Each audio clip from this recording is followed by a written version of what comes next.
Pada zaman dahulu, di negeri antah berantah, hiduplah sepasang suami istri yang dikutuk miskin oleh Batara Indra dan sangat dibenci orang. Setiap kali mereka mengemis di pasar dan kampung, mereka dipukuli dan diusir hingga ke hutan.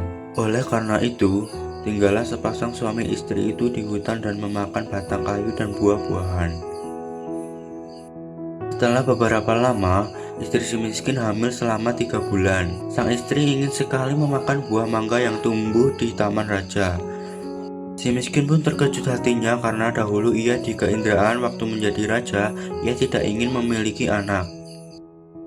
Namun, sekarang ia akan memiliki anak dan berkata, Istriku, apa kamu ingin membunuhku? Apakah kamu tidak tahu tentang masa lalu kita? Jangan meminta sesuatu. Kita tidak bisa mengambil buah mangga yang ada di taman raja. Setelah istrinya mendengar perkataan suaminya itu, ia semakin menangis. Lalu suaminya berkata, Diamlah istriku, jangan menangis. Aku akan mencarikan buah mangga itu dan memberikan kepadamu. Istrinya pun berhenti menangis. Lalu si miskin pergi ke pasar mencari buah mangga. Setelah sampai di pedagang buah mangga, ia ragu untuk meminta buah mangga karena ia takut orang akan memukulinya. Pedagang buah mangga pun bertanya, Miskin, apa yang kamu inginkan? Jika Tuhan mempunyai belas dan kasihan, berikanlah saya sebiji buah mangga yang sudah busuk, Tuan. Orang yang berada di pasar pun menjadi iba karena mendengar kata-kata si miskin itu. Lalu orang yang berada di pasar tersebut memberikan si miskin buah mangga, makanan, dan bahkan pakaian serta buah-buahan lainnya. Si miskin pun heran karena biasanya ia diusir, dipukuli, hingga dilempari kayu dan batu.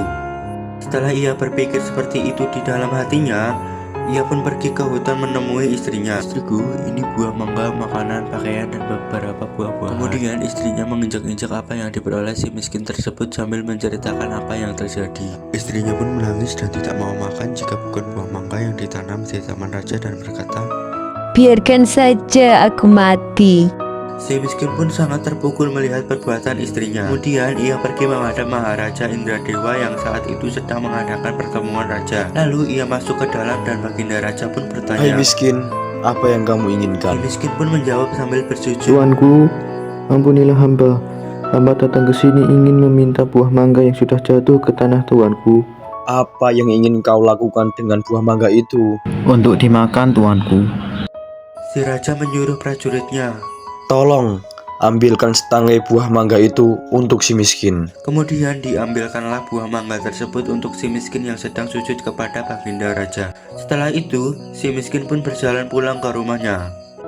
Setelah dilihat oleh sang istri, si miskin datang membawa setangkai buah mangga. Ia pun tertawa senang sambil memakan buah mangga tersebut. 3 bulan kemudian, sang istri menangis ingin makan buah nangka yang ditanam di taman raja. Dengan cara yang sama, si miskin pun mendapatkan buah nangka yang ditanam di taman raja untuk istrinya yang sedang mengidam itu. Selama istri si miskin hamil, banyak makanan, pakaian, beras, dan peralatan yang diberikan kepadanya. Pada waktu yang baik dan tepat, pada malam hari 14 bulan itu, bulan bersinar terang. Kemudian pada waktu itu juga, istri si miskin melahirkan seorang anak laki-laki yang sangat baik dalam penampilan dan tampan.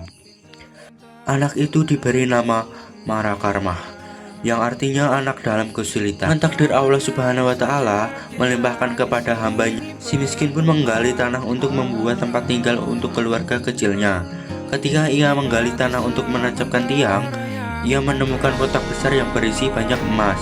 Istrinya pun datang untuk melihat dan berkata, Emas ini tidak akan habis sampai anak cucu kita, suamiku. Ia pun menjadi kaya dan membeli barang-barang kebutuhan seperti kendi, utar-utar, pelana kuda, keris, dan sebagainya.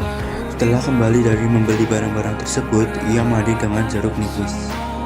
Setelah mandi, ia menimang anaknya dan berseru, Jika engkau sungguh-sungguh anak dewa yang ingin menerangkan wajah ayahanda ini, biarkan negeri di hutan ini menjadi negeri yang lengkap dengan kota, parit, dan istana, serta menteri, rakyat, dan semua raja-raja besar. Terkabullah permintaan itu dan si miskin menjadi raja dan berganti nama menjadi Maharaja Indra Angkasa, serta istrinya menjadi ratu dan berganti nama menjadi Ratna Dewi. Negeri itu dinamakan Puspa Sari.